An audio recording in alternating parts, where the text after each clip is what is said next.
Nú ætlum við aðeins að skoða rafsegla og rafhlöður.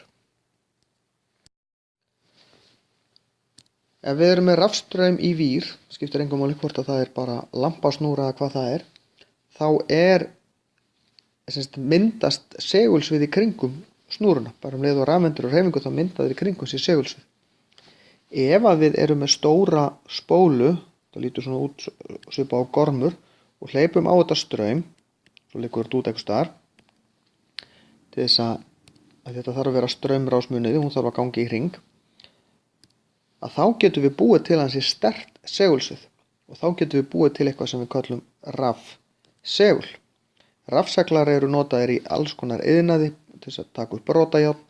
Þegar við séð bíla sem við lyftum upp með svona rafseglum.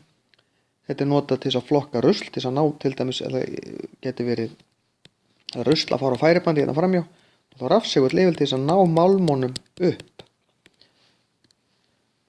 Margt sem er þetta að nota segla í. Það eru rafseglar líka í öllum rafmótorum, því að það er í raun það sem kemur þess að stað. Það eru rafseglar í hátölurum, dyrabjöllum og út allt í raun og veru. En rafsegull virkar ekki nema straumur sé á straumrásin inn í honum. Við leið og það er slökkt á straumnum, þá virkar ekki segullin. Rafhlöður virka þannig að svona venjulega rafhlöður sem ég þekki, þær líta einhvern veginn svona út og svo er svona smá nabbi hérna efst. Í raun þá er þetta kápa hérna, þetta er mínusskautið, síðan er þetta pinni hérna ofan í rafhlöðinni og svæði hérna á milli er einangrari. Því að það sem er í hnappurinn í miðjunni, hann snertir ekki ytra byrðið og þetta er plúsin. Síðan eru ákveðin efni þarna inni sem að geyma orku, hún er bundin í formi efnatengja. Síðan þegar við setjum þetta í eitthvað þá verður ákveðið efnahvarf þarna inni og orkan losnar og þá fara rafeindirnar út hérna í gegnum straumrásina og aftur inn orkulausar hérna megin.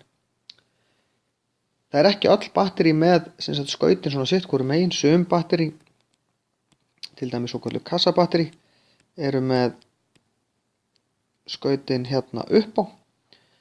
En það breytir í raun engu. Það eru bara plús og mínusskaut og þetta er leið til þess að geyma rafmagn á efnaformi en sem losnar svo síðan þegar við setjum þetta í eitthvað og þurfum að nota rafmagnið. Þegar þessi efni klárast þá er rafhlaðan búin, hún er ónýtt. Það er ekki hægt að nota hann aftur.